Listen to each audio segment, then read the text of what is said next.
நீலமலை தொலைக்காட்சியின் நகர்வள பகுதி. செய்திகளை வாசிப்பது மலைகளின் அரசி உங்கள் நீலமலை அன்பி.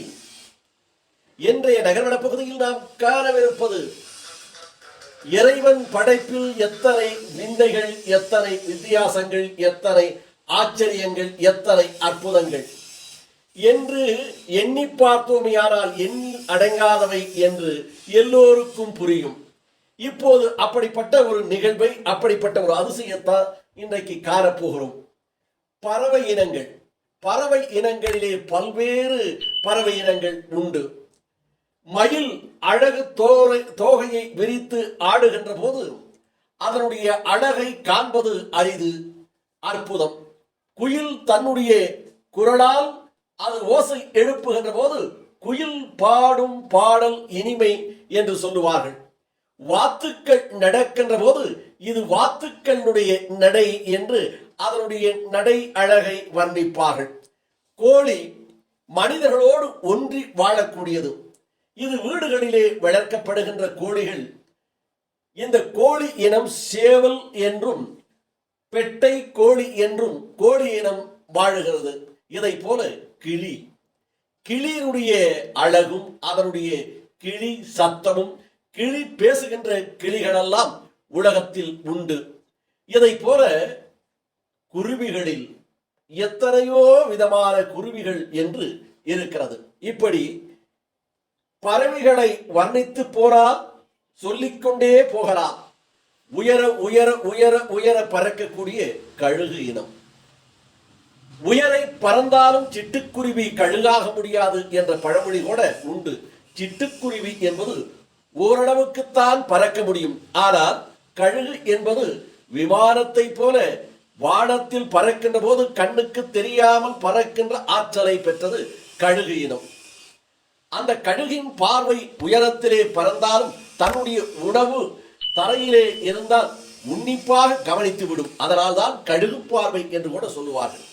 இப்படிப்பட்டு பறவைகளை வர்ணித்துக் கொண்டே போகலாம்.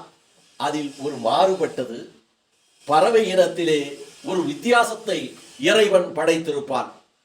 எத்தனையோ அழகான அற்புதமான பறவைகளை படைத்த இறைவன் வௌவால் என்ற ஒரு பறவை இனத்தை படைத்திருப்பான். இது இரவு நேரத்தில் தான் உணவு தேடும் என்ற ஒரு நடைமுறை சொற்களும் உண்டு. இந்த வௌவால் இனம் பறவை இனமா அல்லது கால்நடை இனமா என்று கூட பிரித்து பார்க்க முடியாத ஒரு இனமாக, வித்தியாசமான ஒரு இனமாக இந்த வௌவால் இனம் இருக்கிறது. இந்த வௌவால் மற்ற பறவைகளை போல, மற்ற உயிரினங்களை போல மரங்களிலோ கூடுகளிலோ தரைகளிலோ மர பொந்துகளிலோ இது உறங்காது. இது மரக்கிளைகளில் கால்களை தொங்கிக் கொண்டு தலைகீழாகத்தான் உறங்கும். தலைகீழாக கட்டி தொங்க விட்டு விடுவேன் என்று சொல் ஒன்று வழக்கத்தில் உண்டு. அதை போல இறைவன் இந்த வௌவாலை தலைகீழாக கட்டி தொங்க விட்டதை போல அதன் கால் பிடிகளிலே கிளைகளை பிடித்துக் கொண்டு அது தலைகீழாக உறங்கும்.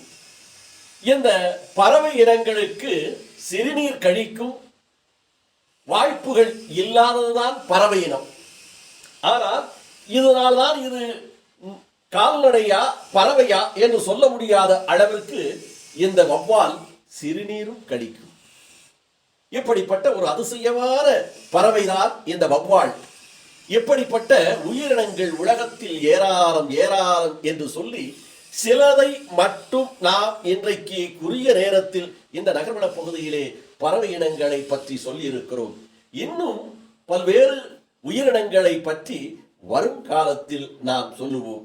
இந்த வௌவால் இனத்தை பற்றி நாம் சொன்னது, இது வந்து பறவை இனம்தானா இல்லை நடந்து செல்லும் ஒரு கால்நடையா என்பதை நீங்கள் நம்முடைய நீலமலை தொலைக்காட்சி யூடியூப் பகுதியில் கமெண்ட், அதாவது உங்களுடைய கருத்துக்களை சொல்லுங்கள் என்று அன்போடு கேட்டு, இதை போல நீலமலை தொலைக்காட்சியிலும் இந்த வௌவாலினுடைய செய்கை, அதனுடைய படைப்பை பற்றி உங்கள் கருத்துக்களை சொல்லுங்கள் என்று நமது செய்தியாளர் பிரசாத் அவர்கள் இது போன்ற வித்தியாசமான நிகழ்ச்சிகள் எல்லாம் நமக்கு சொல்லுகிறார். இதை நமது ஒளிப்பதிவாளர் ராஜா அவர்கள் பல்வேறு இடங்களிலே சென்று இந்த பறவை இனங்களை ஆராய்ச்சி செய்வது போல அதை படம் பிடித்து நமது நீலமலை தொலைக்காட்சிக்கு வழங்கியிருக்கிறார்.